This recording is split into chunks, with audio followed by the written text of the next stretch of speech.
CBS Radio presents the CBS Radio Workshop, dedicated to man's imagination, the theater of the mind. Tonight, a study in semantics, or a play on words. It is written by Anthony Ellis and is called A Matter of Logic. All right, Bill, hold it. You mind, Bill? I'd like to get a timing on this thing. We're late now. Oh, I'm sorry, Tony. All right, now, hold it quiet now. We'll start again from the top. Keep it quiet, real quiet. From the top again. Hey, Tone. Yes, Bill. Look, seriously, while you stopped, it's none of my business, but you got 3 titles in there. The show's confusing enough as it is without that. Can't you cut... Bill, look, we've got an hour until we go on the air. Now, can we finish the dress rehearsal first? We've spent the whole bloody afternoon going through this. Okay. I'll keep my mouth shut. All right, once more, please. You from the top. Keep it quiet. All right, here we go. CBS Radio presents the CBS Radio Workshop, dedicated to man's imagination, the theater of the mind. Tonight, a study in semantics, or a play on words. It is written by Anthony Ellis and is called A Matter of Logic. Well, Bill, that's supposed to be a word cue for you. I'm sorry, Tony. I was just trying to figure it out, that's all. Figure what out? Well, how to do this thing, Tony. Well, don't you think it's a little late for that, Bill? Why don't you just try it all the way through? Maybe it'll come together. You've spent most of the rehearsal arguing about the logic. Now, perhaps if you try a performance... Oh? Well, if you don't like my performance, Tony, maybe you better get yourself another boy, I haven't heard a performance yet. Now, come on, Bill, please. Look, you've given me 26 minutes of monologue to play. That's a lot of double talk, and I don't understand it. Nobody in the studio understands it, and the audience is not going to understand it. But you want me to give a performance, huh? Wait a minute. I'll come out. We'll get this thing settled once and for all. Carl, you might as well take 5 minutes. I'll be right out. Where's the coffee? Hugh? Yeah? You know what this is all about? Do you understand it? Well, don't ask me, Bill. I'm neutral. I just want to get a timing on my closing announcement. We'll probably have cuts, and I don't know what I'm going to do with it. You want coffee, Will? Yeah, Stace, would you? I know he wants to do a dress, Stace, but what's the use? I don't know what the narrator's talking about half the time, and the other half's a lot of nonsense anyway. I don't know what he wants me to do. As far as I'm concerned, he might have just as well filled the time with a half hour of music. I can't do this thing. Oh, stop it. Sure. How do you want your coffee? No, black. Okay. Been on my back all day long. Well, maybe he knows what he wants, but I don't. All right. Now, just as soon skip the rehearsal if I can get you to understand the show. Take a chance of getting off the air on time. Cars, will you hold it down, please? Hold it quiet. Now, what's the problem, Bill? Are you kidding, Tony? I don't understand any part of this thing. Oh? Ben? Well, I don't see why not. Stacy. Yeah? Says, you want to tell him in a couple of words? Seems to me at this point it shouldn't take much more than that. Oh, you just leave me out of it, Father. I've been through this before with you two, remember? Well, Scotty, you want to call a coffee shop? I think there's a lot to be said for both sides. All right, Carly. Right now I'd like to do the side that Bill's got to play. You want to tell him? Well, I see your point, Well, Bill. thank you, Paul. Well, Tony wrote the script, and, well, he must have known what he had in mind. Didn't you, Tony? Thanks a lot. Well, Fred? Fred? Oh, I'm sorry, Tony. I wasn't listening. What page you on? That's all right. It's all right, Fred. Mary Jane, you got any ideas? Yeah, right now. Well, I think, look, airwaves are something. You can't see airwaves, but they are something. And the sun rays, what are those rays? The sun rays. The cosmic rays. Now, they're something. You can't see them. Well, how about sound? You know, the largest tree in the forest can fall, but unless the disturbed air caused by the crash reaches the eardrum of some living thing, there will be no sound. Really? All right, hold it down. This isn't getting us anywhere. Quiet, please, will you? Tony, don't worry about them understanding it. I'm the guy who has the problem. I'm the guy saddled with 99 million words. Look, why don't you worry about me understanding? And I don't understand it, and I don't know where to start. All right, Bill. Let's start at the beginning. We've been through that. All right, we'll do it again. Line 17. Hold it quiet, will you please? 17, definition, page 1. It's pointless, Tony. No. Not if it makes you understand. Line 17. Now, come on, Bill. Let's try it. All right. Nobody. A noun. Meaning, no person. No one.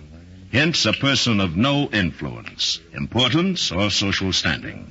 An insignificant person. Okay, fine. Now, let's stop right there. Now, forget the script for a minute. I'd be delighted. Oh, come on, Bill. Now, I'm trying to get this thing done. I'm sorry. Go ahead. All right, now. Nobody.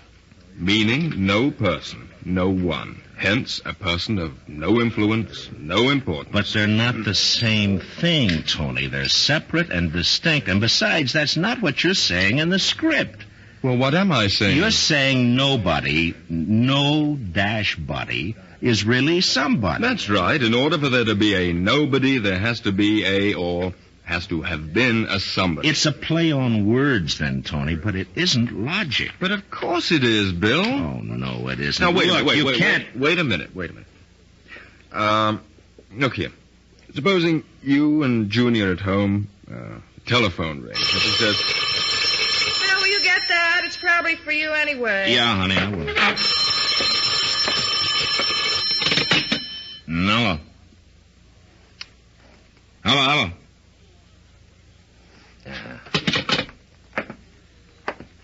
Who was it, honey? I don't know. Nobody was there. They must have hung up. Oh. Nobody was there, Bill. Right? Yeah, that's right, Tony. But there had to be somebody on the other end to ring your phone. What's the point? That particular nobody, the one on the phone, was somebody. Not when I answered the phone, he wasn't. Let me finish now. That's one nobody. All right, now here's another one. You're home. It's dinner time.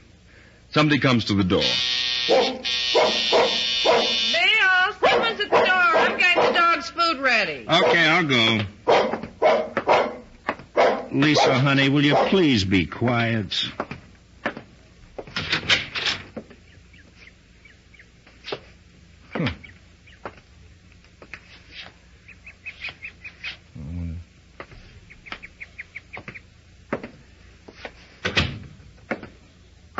Who was it? Nobody. Probably some kids. Nobody, Bill. But somebody rang the doorbell. Junie said someone was at the door. I'm not arguing with you, up to now, though, you follow me. I understand that when I go to the door, there's no body at the door. The absence of a body. Nobody. All right. Nobody. And the same thing with nothing. Nothing can also be something. Well, let's finish with nobody. No. They tie up. Now, you don't understand what I'm trying to say in the script, Bill, that nobody is really somebody and nothing is always something. That's the whole idea. They're inseparable. Now, look, let's take nothing. Go ahead. You're upstairs. You're in bed. And now you've put the light out, and you're almost asleep, and suddenly Junie turns over and shakes you. Bill. What? Bill, I heard something downstairs. What is it? Wake up. Bill. What is it? I heard something. Where, honey? Downstairs. Oh, darling, the dogs would have barked. Now go to sleep. No, I heard it again just... Now, there is something, Bill. Oh, right. Seems to me you're always hearing something. Well, I did. Listen. Oh, it's probably a tree branch. No, it isn't. We should wear earplugs. Be careful. Of what? You look all over downstairs, Bill. You don't hear anything. You don't see anything. So you go back upstairs, and Junie says to you... What was it? I told you nothing. There's nobody there, nothing at all. Nothing there. Nobody there. But you both heard a sound. Well, you say we did. I didn't, Tony. Besides, why have I always got to be the one who answer the phones and the doorbells and get up in the middle of the night? Why don't you let her do it? Funny. Well, no, let's not be funny, huh? I'm as sick of this thing as you are, Bill. I doubt that, We've got Tony. a show to put on the air in about 40 minutes, and it's going to go on. Now, will you please try to help? You haven't said anything new, Tony. I know what you're getting at. You're saying nobody, nothing, are somebody and something. Tangible somebodies and somethings, but they're not, Tony. Now, if you want to make a play on words, that's all right with me, but what you're asking me to do is make reality out of fantasy, and that's the way you want me to play it. But I can't do it, Tony. It can't be done. It's not logic, and we can sit here for 10 hours. That's not going to change anything. But you do agree that nobody is the absence of somebody? Obviously. As an Tony. example. Oh, that's not. I don't want As any an more example, examples. you're a policeman. You get a call about a murder. You go to the scene of the crime, and while you're there, Excuse me, Mr. Ellis. Yes, you... I'd like to be able to run through the closing before we go on the air. There are a couple of It's things... all right. We'll have time. Now, don't worry about it. Thank you. Look, Tony, why don't we just forget about it? Huh? I'll do No, the best I no. can. This may help to straighten it out. Now, look, you're a policeman. You go to the scene of a crime. Yeah. When you get there, the officer on the beat's waiting for you.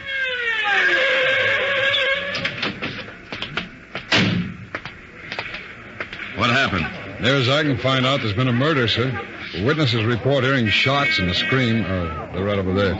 You want to talk to them? Where's the body? Well, that's the funny part about it. There isn't one. No body. What do you mean, nobody? You said a murder's been committed. Yeah, I know, but when I got here, there was no body anywhere around. Well, what happened to it? I don't know, sir. Nobody seems to know. Now, that's the absence of somebody, some corpse. In other words, no corpse, no body. Go on. And the officer says nobody seems to know. Now, that's a different nobody, Bill. So? But the nobodies who don't seem to know anything about the missing bodies are the witnesses, right? Yeah. And the witnesses are somebodies, but they're also nobodies. Look, Tony, Bill. I'm tired. I'd just as soon drop the whole thing. You're right. You are right. I can do the show, and I will do the show. And you understand it? No, I don't understand it, Tony. All you've managed to do is make it even more confusing. Well, I think we're on the right track. You'll see it in a minute. And I just as soon not. Well, we've gone this far. Now, let's finish. None of this has got anything to do with the script I've got to do, though, Tony. Bill, it's got everything to do with it if you'll just be open-minded about Look, it. you're very convincing. If you want 2 and 2 to make 5 for the sake of argument, you can do it. With fantasy, you can do anything. I agree with you. 2 and 2 make 5. But it isn't logic, Tony. It's fantasy. That I can play if you want me. But I don't want you to play it as a fantasy, Bill. I want you to play it as a realistic piece because it is reality. We're back where we started. Are you deliberately trying to be arbitrary, Bill? Oh, come off. Knock it off, I mean Tony. it. Listen, I'm just an actor. You wrote this epic. You're directing it. Now, if you can make me understand what you want, I'll play it for you. It's not my fault if you're inarticulate. Or you're so blasted obstinate that you won't see what I'm trying to say. What? What are you trying to say? All right, I wish quiet you'd down, tell me. please. Look, if I can't understand, how do you expect the audience to, huh? I've got a wonderful idea. Why don't you play this thing yourself, and I'll go sit in your little control room and wave my finger at you. How about If it that? weren't so late, Bill, I'd try that. I'll bet you would, yeah. That's a nice piece of arrogance. Do you mind if we get into personalities after the show, Bill? Oh, I'm sorry, Tony. I'm sorry, fellas. It's all right. It's all right. It's my fault, too. Now, look, I'm trying to see your side, Bill. I really am. Will you just do one thing for me? Now, maybe this will clear it up. Yeah, sure, what? Turn to page 21. Yeah. Line 8. No. Let's start on 10. Yeah, that's it. That great assemblage of Yeah, I nobody's got it. line 10. I got it. Who are they? That great assembly of nobodies. Where do they come from? But why should I be afraid? They're non-existent. They can't. They don't affect me.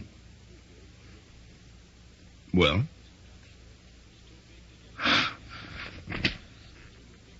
Well, Well, that's it, isn't it?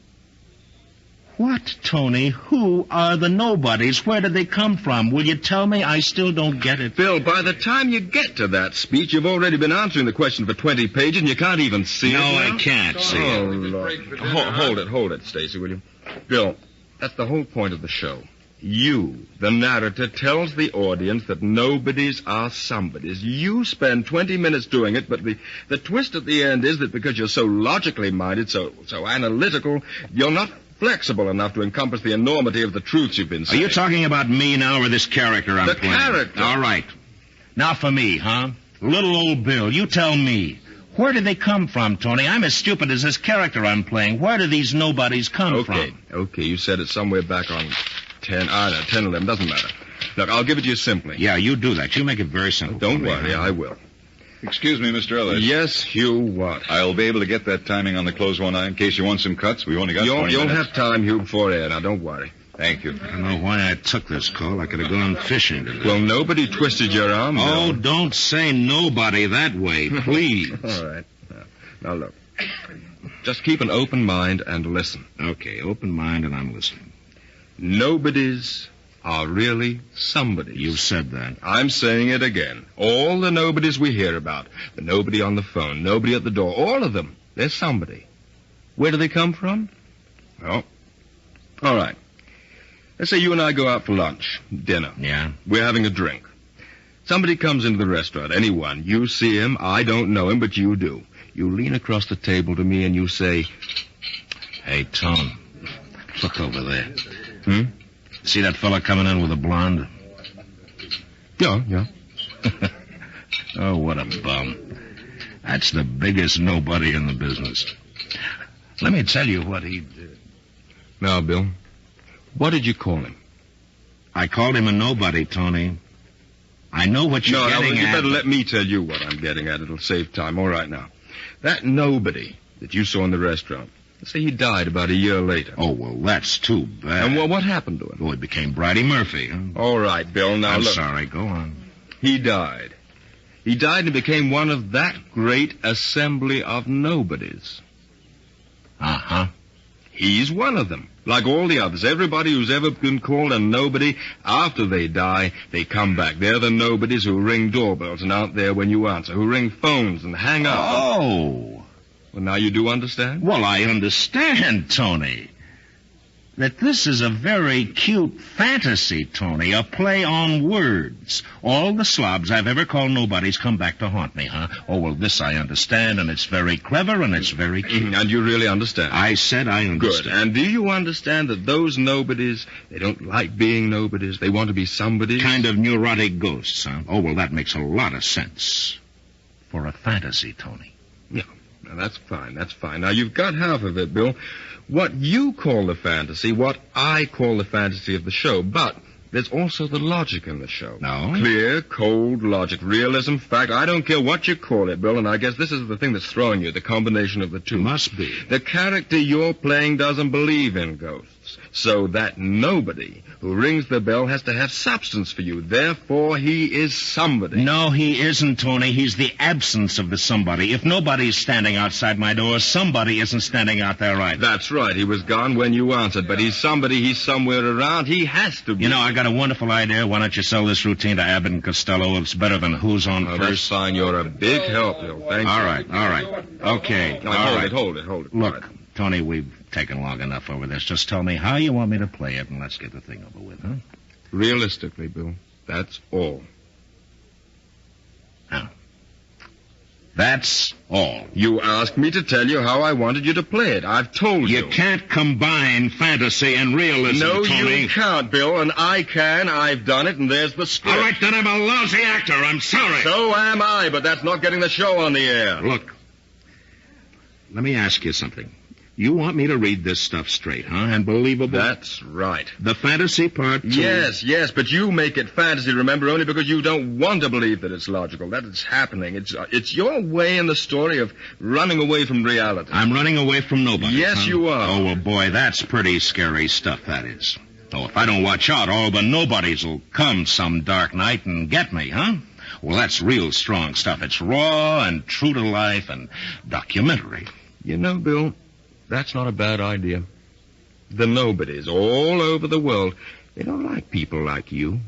You're a somebody. A big somebody. Thank you very much, Mr. Ellis. Mm-hmm. And people like you, somebodies like you, call them nobodies. Make them nobodies.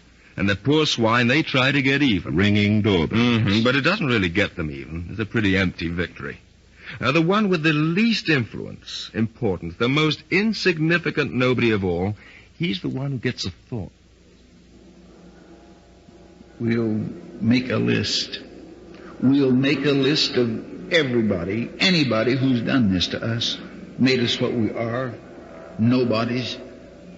We wanted to be somebodies all our lives, and They pushed us down, squashed us.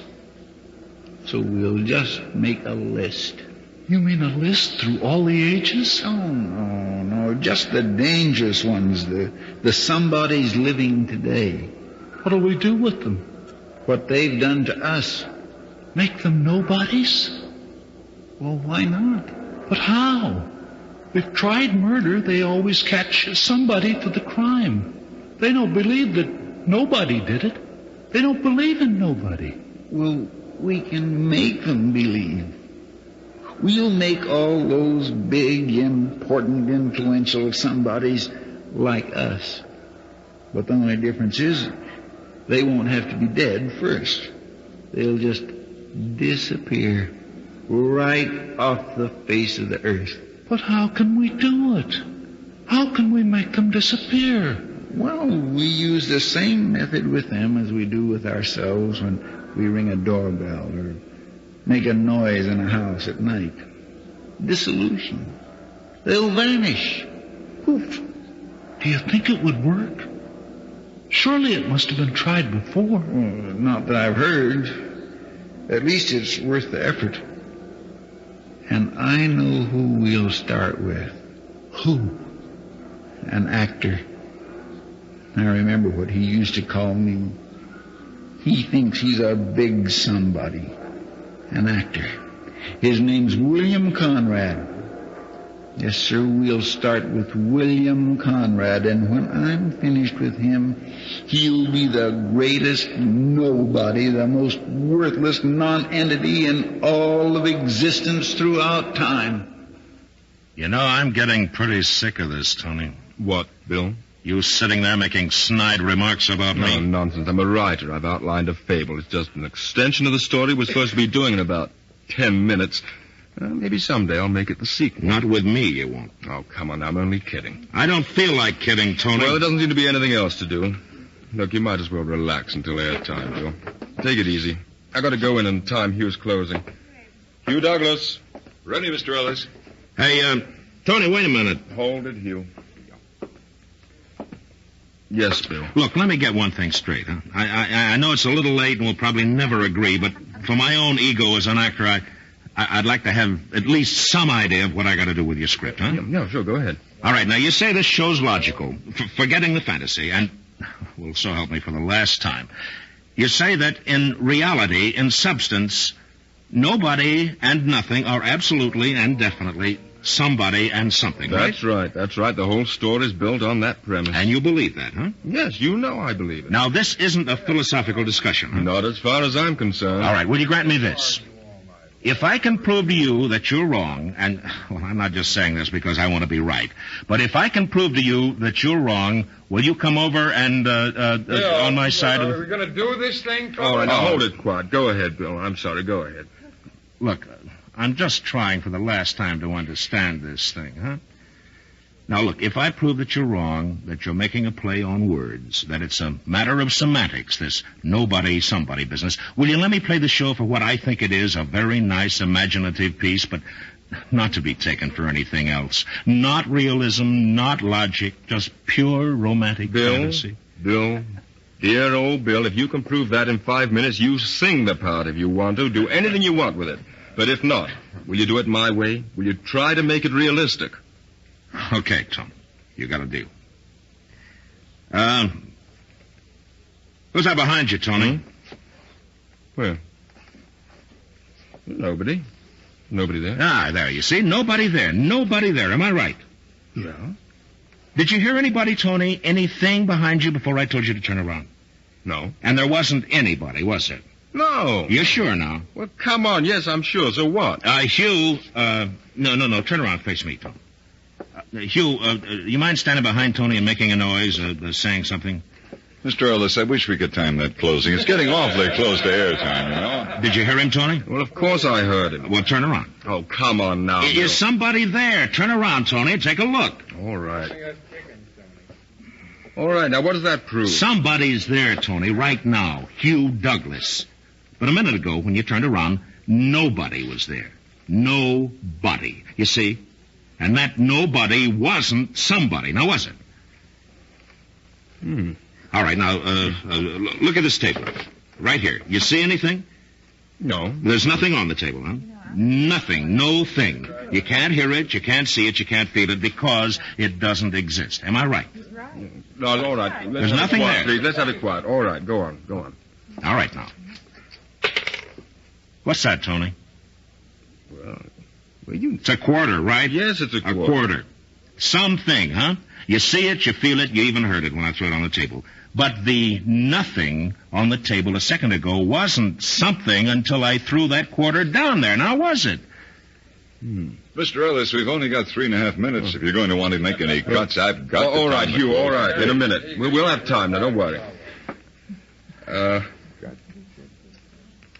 Well, let me think a minute, Bill. Oh, well, go ahead, Tony. We've got all kinds of time. There's nothing. You see, Tony, that's what I've been trying to tell you. We got a nice fantasy to play Wait here, a minute. but that's Wait a minute. all. Will you let me think, please? If you'll just accept the fact that it isn't logic and you'll let me play it as a fantasy, we'll have a good show, Tony. Well, a fair show, anyway. I'd know what to do with the part. I could understand how to play it, Tony. Bill, I hate to admit it, but you know something? What? You're right. It's a play on words. Well, thank you. 3 minutes. Now it makes sense, huh? Oh, you know, it just wouldn't have worked, Tony, the other way. Me trying to play against what you've written, well, that's why I couldn't figure it out. No, you're right, Bill. You are right, and I'm sorry. I'm sorry, and I've given you a bad time. Oh, forget it, Tone. I'll admit you had me going for a while. You know, you can be awfully convincing when you want to be. I was beginning to wonder if 2 and 2 did make. Well, I tell you, I'll buy you a drink after the show. Now, I'll make it 2 drinks. Okay. Mr. Ellis. Yes, just a second, Hugh. Now, look, Cast, I'm sorry about that dress rehearsal, but will you just play it as you did on the first and second readings? It was fine, sounded fine. This nonsense of mine won't affect you. Bill knows what to do. My apologies. Mr. Ellis. Yes, Hugh. Yeah, look, why don't you just make an optional 10-second cut? That ought to do it, and if I need it, I'll give you the signal, all right? Well, I haven't even seen... Hey, Tone, look, there's just one more thing. Yes, Bill. Look, you know, at the end of the script where I'm supposed to be afraid of the nobody's coming to get me, you know, do you think if I cut line 25 that maybe... What? Maybe... Well, what, Bill? What's that noise? I don't hear anything. Listen, Tony, you didn't hear it? No, it's just a ringing in your ears. Nothing. But it is something. Now, look, this What's is a good that cut noise? that Bill suggested. Cast, will you make this cut on page 21? Page 21, line 25, and that's cut, all right? Yeah. 2 minutes. Now, is Bill going to finish the speech, or do I... What's the matter, MJ? Are you sick? Mary Jane? Bill, What? he's gone. Well, he's probably just gone out. No, he was standing there right behind you. I was looking at him, and he just disappeared in front of my eyes. What are you talking about? Bill? Bill? Mr. Ellis, I've got to read this through.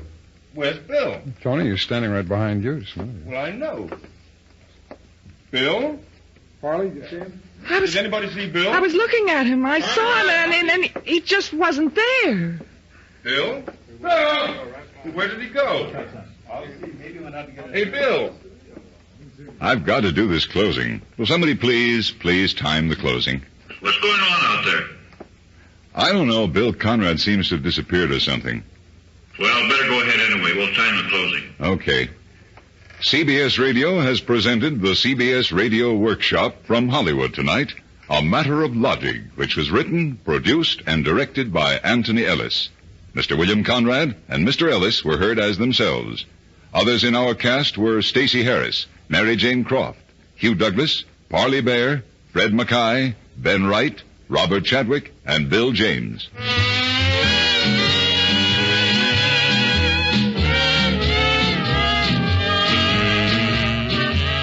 This is Hugh Douglas inviting you to join us again next week when we again present the CBS Radio Workshop.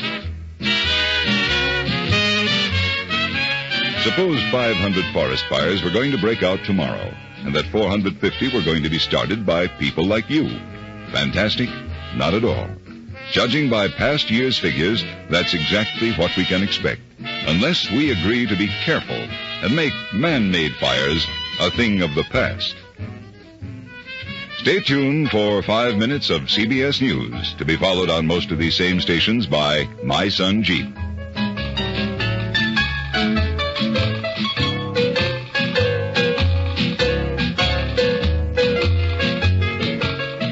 America listens most to the CBS Radio Network.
Transcribed.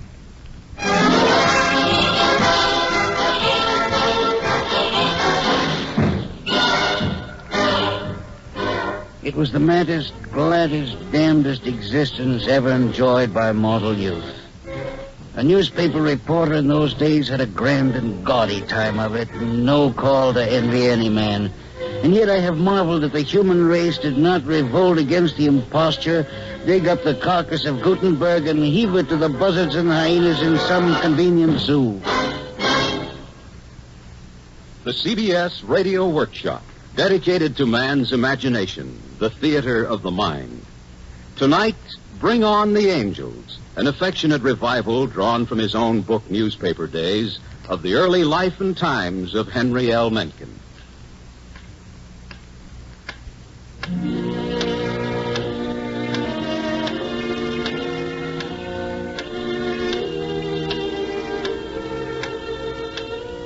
The man in the bed has had a stroke, a being full of gusto and sour joy.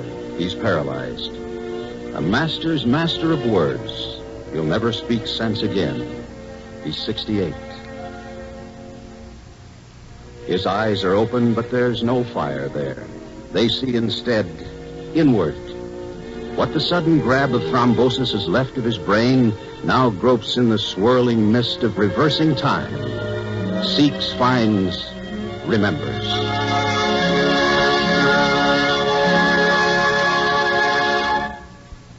I remember my father died on Friday, January 13th, 1899, and was buried on the ensuing Sunday. On the Monday evening immediately following, I presented myself in the city room of the old Baltimore Morning Herald and applied to Max Ways, the city editor, for a job. Mr. Ways, sir?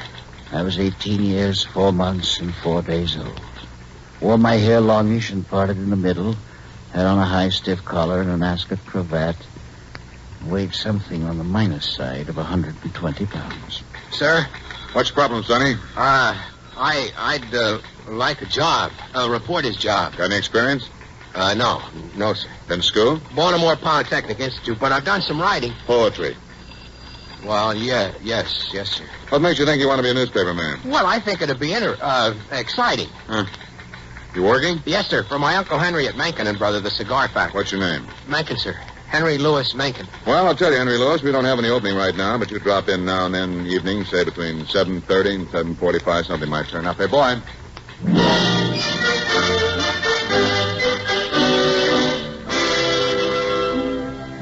The next night, precisely at 7:31, I was back.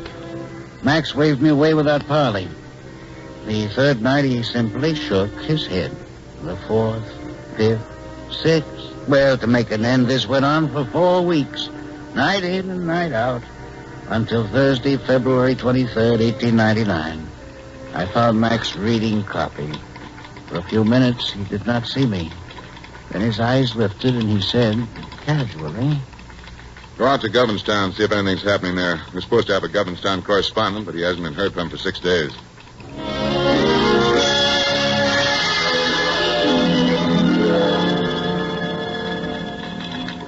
What'd you get, Henry? Well, there were only 2 lights burning in town, so The news. The Imperial Order of Red Men have postponed their oyster supper to March the 6th. Stop the press. Anything else? Yes, sir. A horse was stolen. Give me a stick. Sir? A stick is 1 paragraph. Pen and paper over there.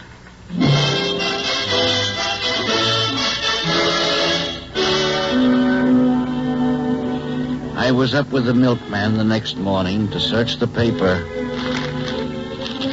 And there it was. A horse, a buggy, and several sets of harness, valued in all at about $250, were stolen last night from the stable of Howard Quinian near Kingsville. The county police are at work on the case, but so far no trace of either thieves or booty has been found. He didn't change a single word. I was hooked. I was in print. I was a reporter. I was hired. Sonny, I'm going to give you a start. I'm going to put you on the payroll at $7 a week. If you make good, you get a raise. Oh, that's wonderful, Mr. Wayne. To $8, and the name is Max. Yes, sir.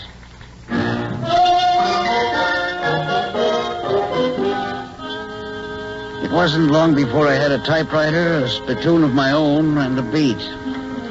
Oh, those were the days. The happy days. The days that chased each other like little kittens chasing their tails. The very first week, I landed in court on the witness stand. The reformers had blithered up a crusade against the bawdy dance halls, and I became an unwilling witness against 2 cops who had been aware of what was going on. I was there in my official capacity, and I presume the police were. Answer the question. Did you see the defendants there? Well, I spoke to many officers of the law that night. I may have The seen... poor flat feet were guilty, for I talked with them there many times. But I managed to sophisticate my testimony with so many ifs and buts that it went for nothing, and they were acquitted.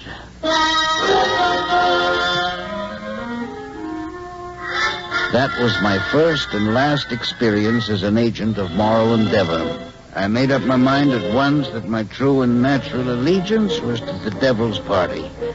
And it has been my firm belief ever since that all persons who devote themselves to forcing virtue on their fellow men deserve nothing better than kicks in the pants. Hence Mencken's law. To wit, whenever A annoys or injures B on the pretense of saving or improving X, A is a scoundrel.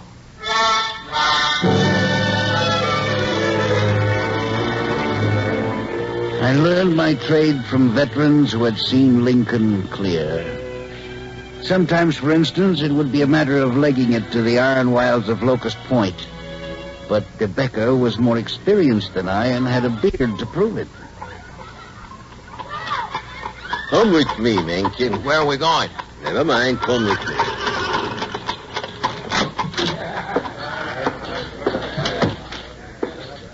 Two beers, dark. Again. Henry, why should we walk our legs off trying to find out the name of a stevedore kicked overboard by a mule? Yeah, but my city desk wants The fact, my boy, that another poor man has given his life to engorge the interests is not news. It happens every 10 minutes. Well, kicked by a mule. That is the story. Men are not kicked overboard by mules every day. That is the story, not the name. Therefore, I move you, my esteemed contemporary, that the name of the deceased be Ignaz Karpinski. That the name of his widow be Marie. That his age was 36. That he lived at 1777 4th Avenue. And that he leaves 11 minor children. Charlie!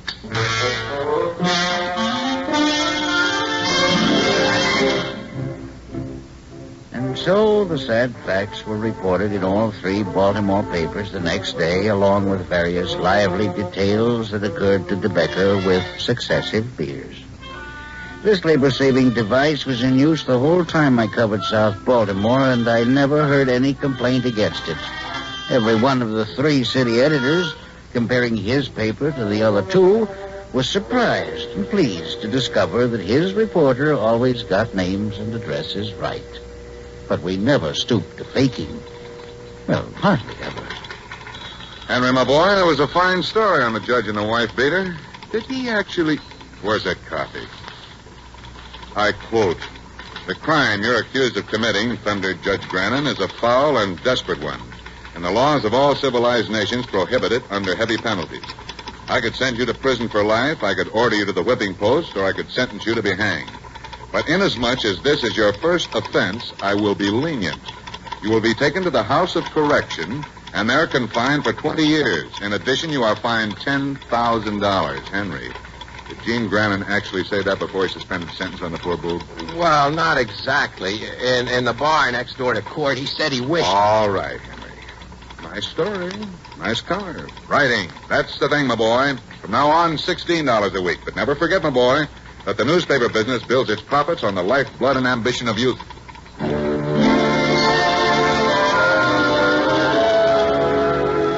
By this time, I had begun to reflect upon my trade. It worked me too hard. More than once, I produced 5,000 words of copy between noon and midnight. Not in a single story, Why? but perhaps 12 or 15, every one of them requiring some legging. But there were compensations.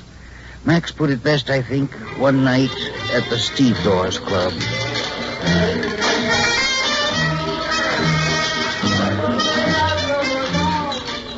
Who touches the hair of John Greyhead dies like a dog. Henry, my boy, you're a good writer. Too good for this trade. Someday you'll get out. Well, I'd like to do a novel or a play. That's right, that's right. But where else, my boy? Where else can you see the show from a reserved seat in the first row, huh? You mean life? I mean humanity. You beer? Light for me, dark for my nephew here. Humanity, Henry. The rest of the boobs have to wait in line and shove for places. But we get in by the side door. Here's to the Fourth Estate. Long may it slave. Integer vitae generis quae donate The Stevedores Club. Max proposed me for membership. I shall be grateful as long as my vital juices flow and tongue shall wag. I learned to drink a potion called handset whiskey. The linotypers throve on it. Now, don't tell the other boys the secret. See? You mix wood alcohol, snuff, tobacco sauce, and coffin varnish. It's the varnish gives it the body. The Stevedores Club. A professional society it was. Met at Frank Junker's saloon opposite City Hall. Max explained the rules to me. Guests are allowed to remain only if they treat the house. Guests are not to include musicians unless they bring actors, to whom guest privileges can be accorded by majority vote. How about that fellow over there? What's he? Him? Oh, he's a street cleaner. They're allowed in on Saturday nights if proof of bath is furnished. He seems to know you. He's coming over. Never saw him before in my life. Now, another privilege here. Reporters get special rates on double crabs, 5 cents apiece. Hey, Max. Now, the 25-cent businessman's lunch is good Max, here, but... Max. All right. Henry, meet my esteemed colleague, Mr. Walters, city editor of the opposition paper, whose dastard name shall never pass my lips in the company of callow youth. Listen, Max, that story about the 2 congressmen who got into a debate in Miss Nellie's music room. Oh, yes, I've been wondering about that one. Well, it's accurate, Max. One of them dented the other's skull with a spittoon. That's the way we got it. Max, are we going to print that? Now, Miss Nellie's got a nice reputation. Do we want to run her music hall down? Oh, I wouldn't want to do that, Chuck. Miss Nellie's an awfully good news source. Of course she is. Now, if it's all right with you, I thought we might put the accident up in Mount Vernon Place. The most respectable neighborhood in town. Fine. All right, I'll go along with you. Now, about the spittoon. Well, let's say one was opening an umbrella and the other turned suddenly. Oh, we can do better than that. Say they got kicked by a runaway hack horse. Excuse me. What is it, my boy? Why not make it sound reasonable? Say they slipped on the icy pavement. On the icy pavement? That's all right with me. Fine by me, Chuck. Ice it is, Mount Vernon Place. Set them up all around, Frank.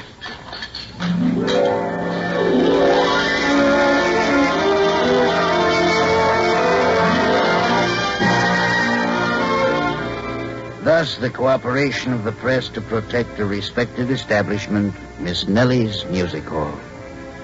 Scoops, beats, there were plenty.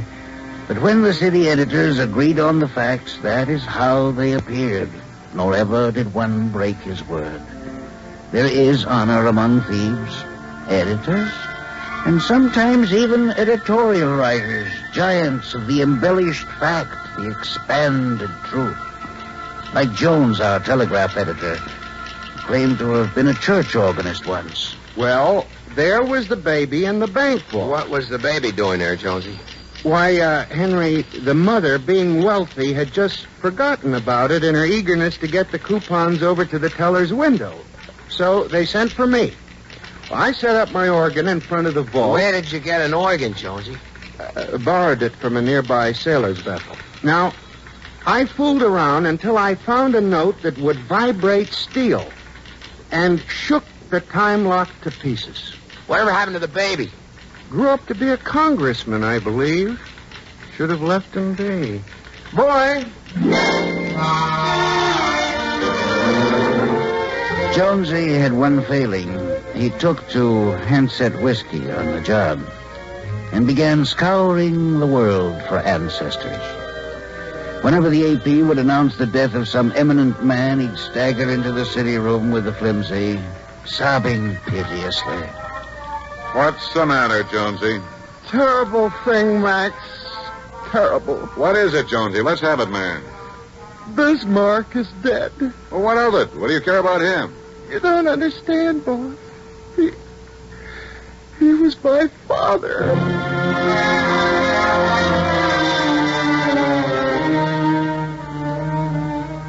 When, in the course of one day's international wire, Jonesy had claimed for his parents a Confederate general, a Boston suffragette, a Marshal Lieutenant Hung Chang, that was November 7th, 1901, Max had to let him go.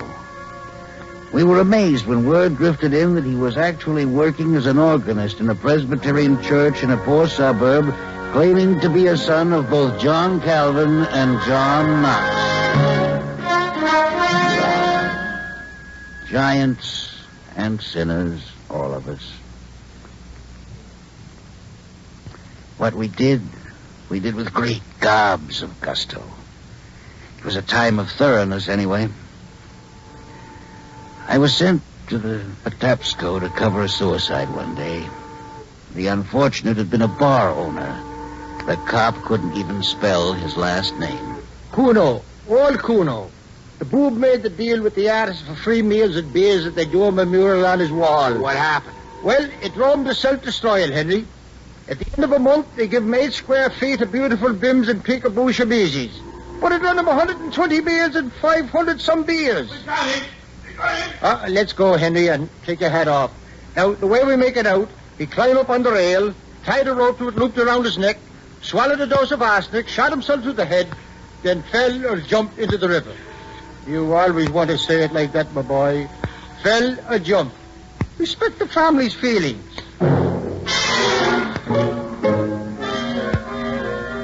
Sure, we worked sometimes and hard. Rewrite men were unheard of. Every reporter came back to the office and wrote his story himself. But the Herald City Room was the most modern in Baltimore. It had 2 telephones. Occasionally somebody would get the right number. Harold Mencken. Henry, this is Miss Nellie. Yes, Miss Nellie. How are all the girls? Fine, but you'd better get down here. The most extraordinary thing has occurred. Miss Nellie, I will take a hack immediately.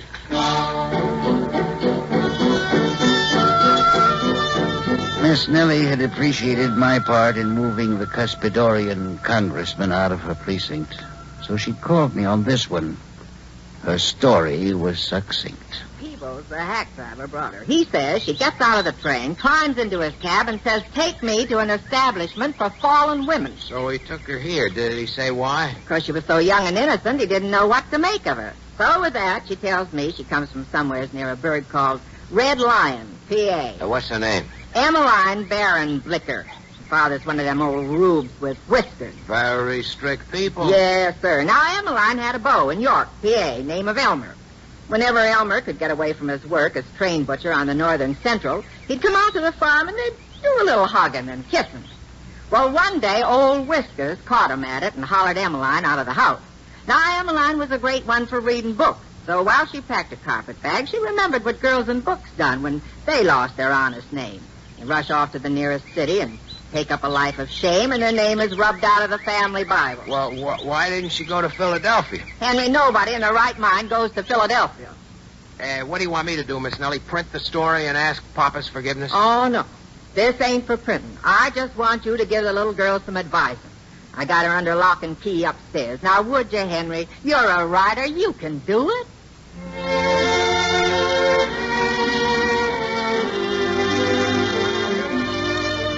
Presently, Miss Nellie fetched in Emmeline. She was no Lillian Russell, but she was far from unappetizing in a country sausage, smear case kind of way. Miss Nellie set her at her ease, and soon she was retelling her story to a strange young man with a celluloid collar. Then, out of my worldly wisdom, I spoke. My dear Miss Barnblicker, you have been grossly misinformed. I don't know what these works of fiction are that you have read, but they are wrong. The world no longer burns men for heresy nor women for witchcraft, and it has ceased to condemn girls to lives of shame and death in the gutter for trivial derelictions such as those you acknowledge.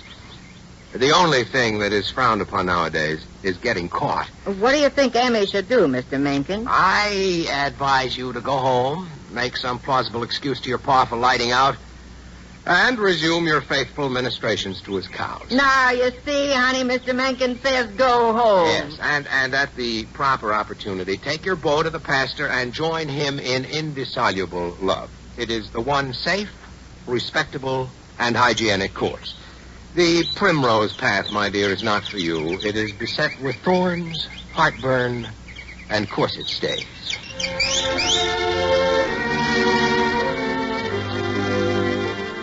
All the ladies of the resident faculty wept copious tears, took up a collection to which I added $1, the coachman another, and Miss Nellie ordered a box lunch for the triumphantly repentant return to the parental pastures.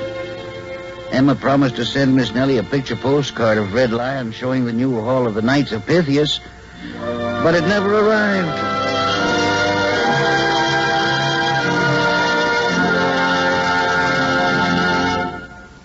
Yes, we were sinners in the days of giants. Giants. Giants everywhere. Huge drinkers, vast eaters, cheerful sinners, honest geniuses. Men, women, and fools. They were all bigger those days. And the stories, too, bigger and better. I shall never forget my best.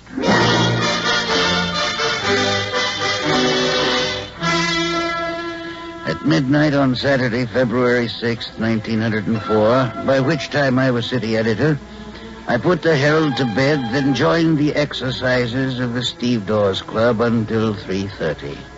Catching a Nighthawk trolley, by 4 o'clock, I was snoring on my celibate couch in Holly Street. But at 11 a.m., How dare you disturb the peaceful Sabbath? Well, Mr. Mencken, there's a fire down in Hopkins Place. Let it burn. Sir, it looks like a ding whistler. Well, then let the ding thing whistle. This is my day off. Well, Mr. Mencken, sir, the fire department's talking of sending to Washington for apparatus. Why didn't you say so in the first place? Send a hack up while I dress.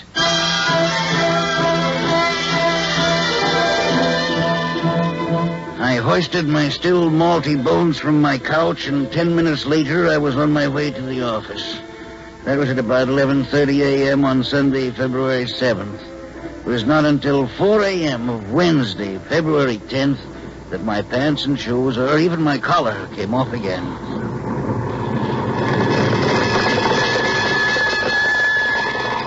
But what I had walked into was the great Baltimore fire of 1904, which burned a square mile out of the heart of the town and went howling and spluttering on for 10 days. I can remember the 8-column streamer head I wrote when 3 days later, burned out, we finally printed in Philadelphia. Part of Baltimore wrecked by greatest fire in the city's history. We had a story I'm here to tell you. Was there ever one that was fatter, juicier, more exhilarating to the journalists on the actual ground? Apparatus from Washington, Philadelphia, Pittsburgh, New York, every block in Midtown on fire. I need men. Cliff, get on the phone, check the boys in the poorhouses, find me printers and reporters. If you need 20 pages, take them. If you need 50, take 50. They're dynamiting in the next block. All right, everybody out, everybody. Where are we going, boss? Out of here. We'll operate out of the Sloan Hotel. Everybody out!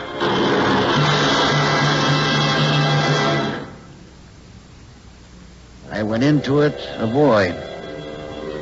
When I came out of it at last, I was settled and indeed almost a middle-aged man, spavined by responsibility.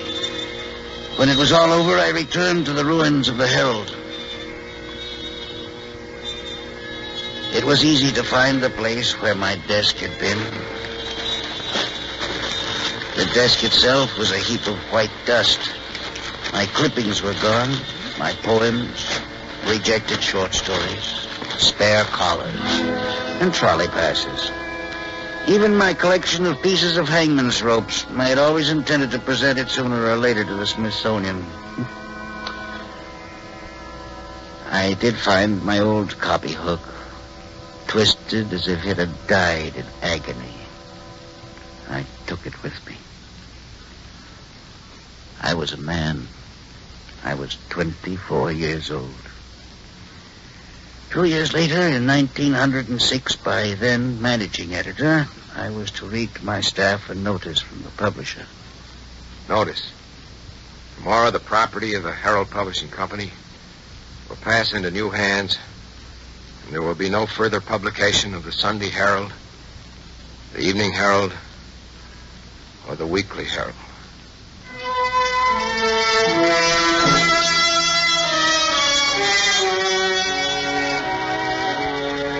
In my desk, I had a volume of stories by a new writer named Joseph Conrad.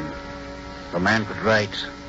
His people were sailors, not newspapermen, but they spoke for me. I remember my youth and the feeling that will never come back anymore. The feeling that I could last forever. Outlast the sea, the earth, and all men. Youth. All youth. The silly, charming, beautiful youth.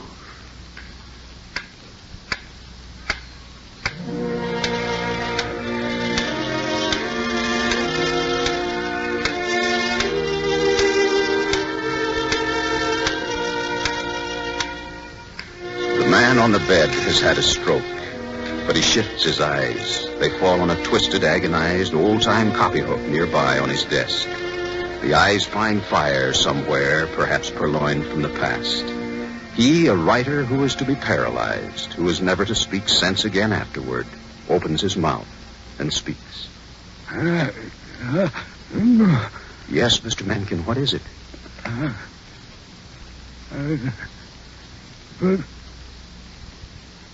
Bring on the angels.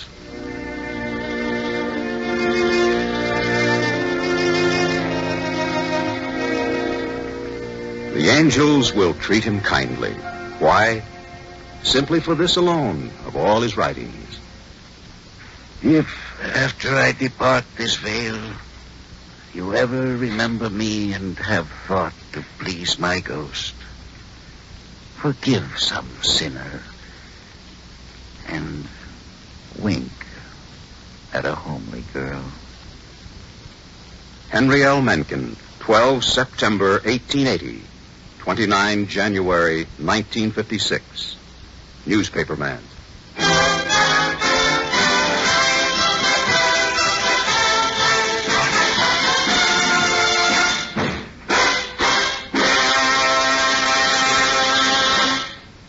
The CBS Radio Workshop has presented Bring On the Angels, From the notes of Henry L. Mencken, as dramatized by Alan Sloan and produced and directed by Paul Roberts. The music was composed by Ben Ludlow and conducted by Alfredo Antonini. Louis Van Ruten was heard as the elder Mencken, Mason Adams as the younger Mencken, Ed Prentice as Max Ways. Others in the cast included Ethel Owen, Daniel Ocko, Jackson Beck, Walter Kinsella, John Gibson, Joe Helgeson, and Ian Martin. This is Bob Hite inviting you to join us again next week for the CBS Radio Workshop. Transcribed. The CBS Radio Workshop, dedicated to man's imagination, the theater of the mind. Tonight, a pre-release performance of Hugo Weisgall's The Stronger, a recorded one-act, one-voice opera chosen by the American Chamber Music Committee to be given a major performance on record as part of the Columbia Modern American Composer Series. Serving on the American Chamber Music Committee are Virgil Thompson, composer and critic as chairman, Aaron Copeland, composer and chairman of the faculty of the Berkshire Music Center, Henry Cowell, composer and professor of composition, Peabody Institute of Music, Baltimore, Maryland, William Schumann, president of Juilliard School of Music, and Goddard Lieberson, president of Columbia Records. Here is Mr. Lieberson.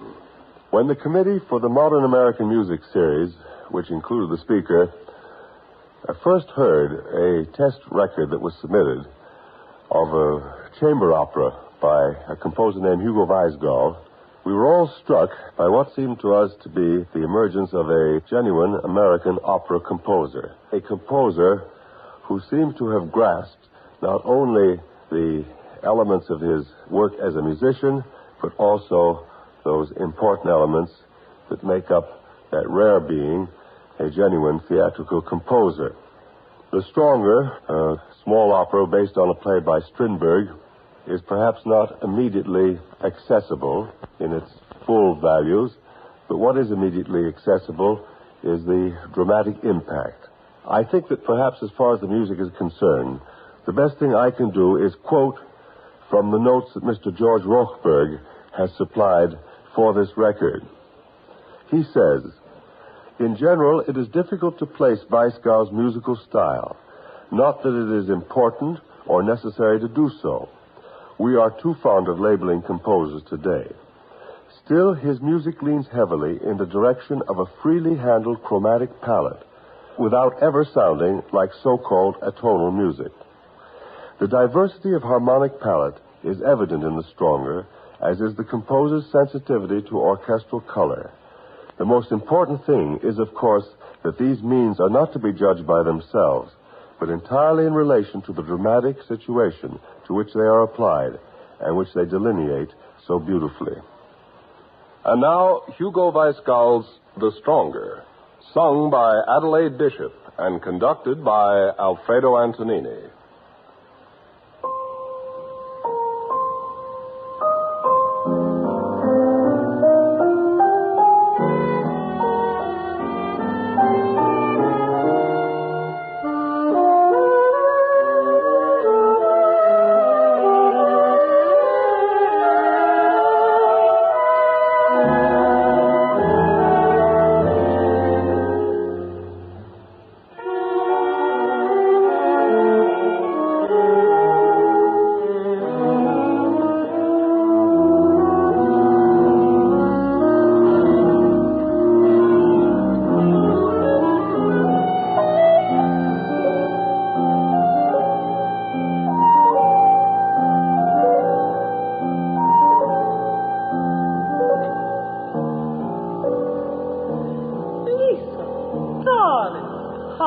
Nice to see you. But sitting all by yourself, like a bachelor at his club?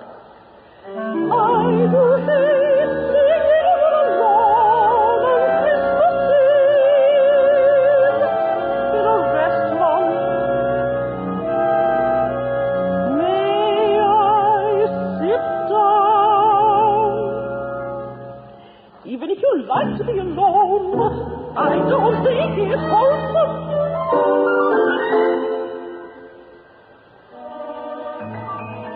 I can't bear people who aren't serious.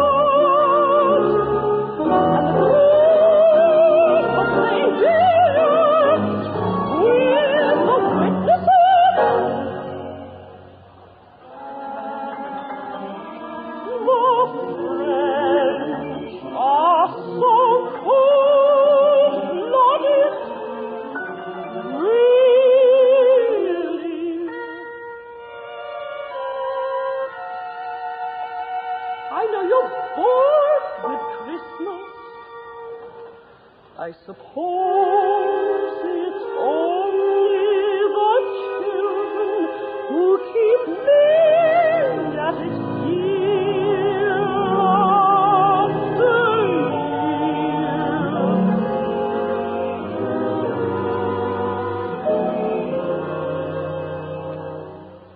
I've worked like a slave for weeks.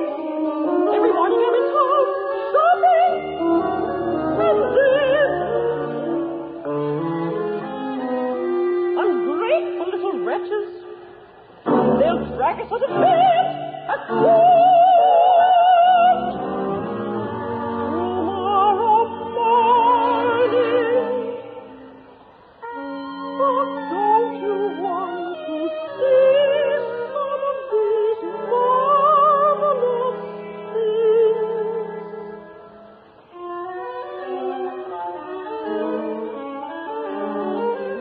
Isn't this a sweet infant? She'll do anything to throw fits and complete. We never had anything like that. And here's a pair of slippers for Harriet. Maroon. I hate maroon. But he must have everything that's one color. Slippers, ties, dressing gown.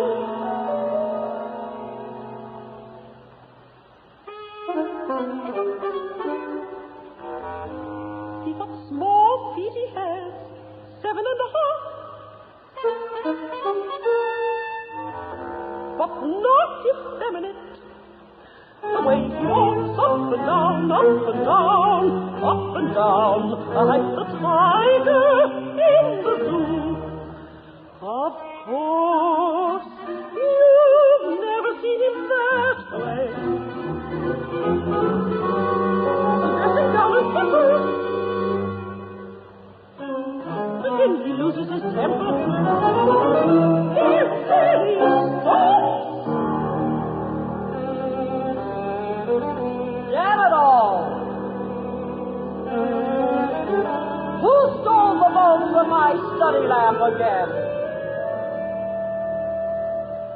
Oh, when the lamp settles down and holds up my God, my king of freezing, but a fortune in oil goes up in smoke. But I am mean,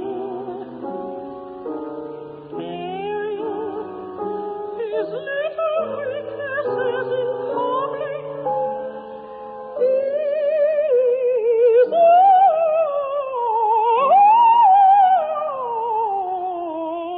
almost perfect, really. What are you laughing at? I know he's only human, but I can depend on that. Not that he isn't subject to temptation.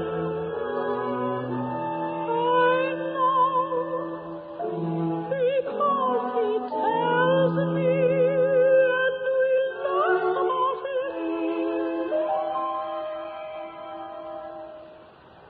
That little beast Audrey, she made a pay for him the last time I was on the road.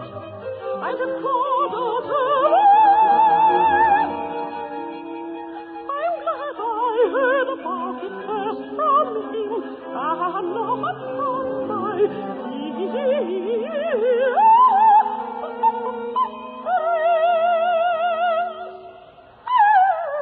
she's not the only one. Why should they all make passes at my poor husband?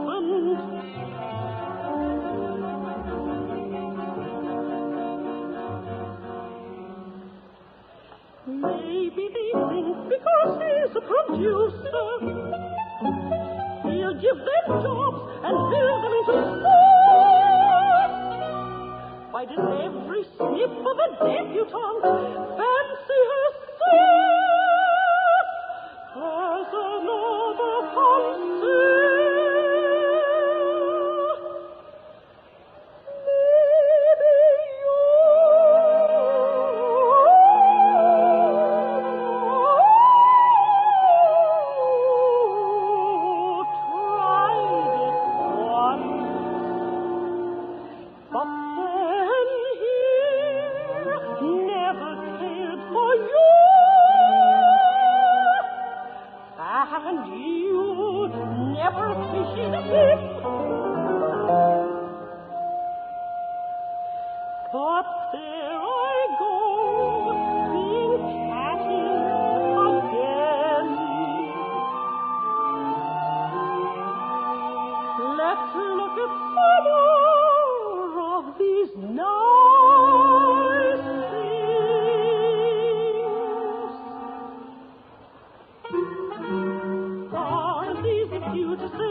like you. I asked him to be nice to you, but it was no good until you were engaged.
his jealousy, or you just sit silent and indifferent. If it's snowing or if the moon is out, whether it's Christmas or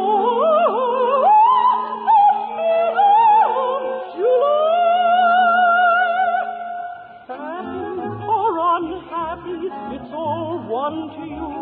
You are incapable of this, and you don't know how to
but I'm not.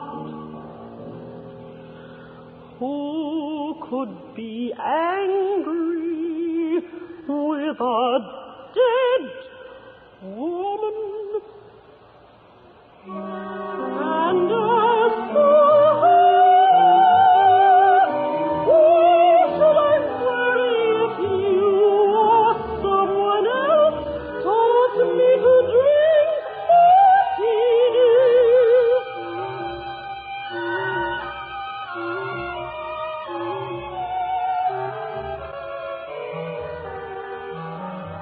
They're always chic and never fattening. And if I learn to dress from you, so much the better. It hurts me. Oh, my husband, my gain is your loss. Yes, I think you have lost him entirely.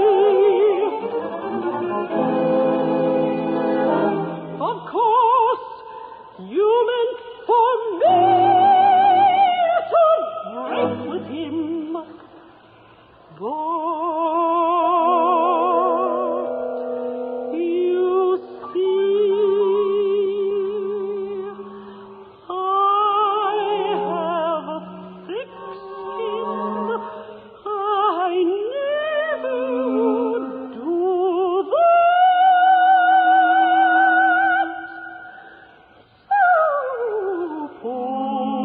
Suppose he did love you once.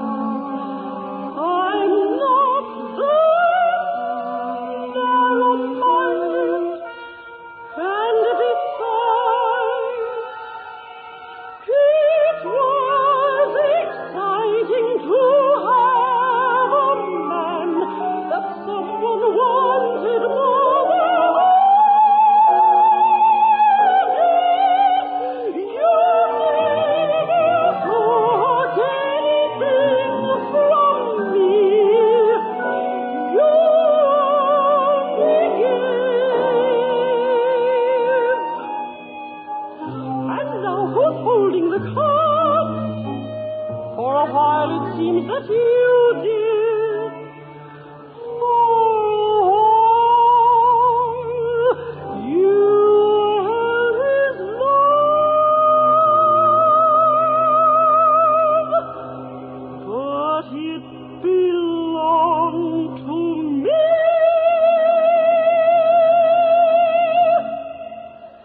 Fred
have been listening to the CBS Radio Workshop premiere performance of The Stronger, a recorded opera based on a play by August Strindberg, adapted by Richard Hart, with music by Hugo Weisskall, sung by Adelaide Bishop, and conducted by Alfredo Antonini.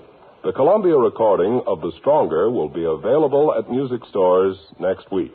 This is Roger Foster inviting you to join us next week when, from Hollywood, we will present Hamlet Revisited, another point of view about Shakespeare's great heroic figure. The CBS Radio Workshop is produced in New York by Paul Roberts. In the current issue of TV Radio Mirror magazine is an interesting article on Who's Who on CBS Radio Workshop. TV Radio Mirror is now on sale at all newsstands. Stay tuned for 5 minutes of CBS News, to be followed on most of these stations by My Son Jeep. This is the CBS Radio Network.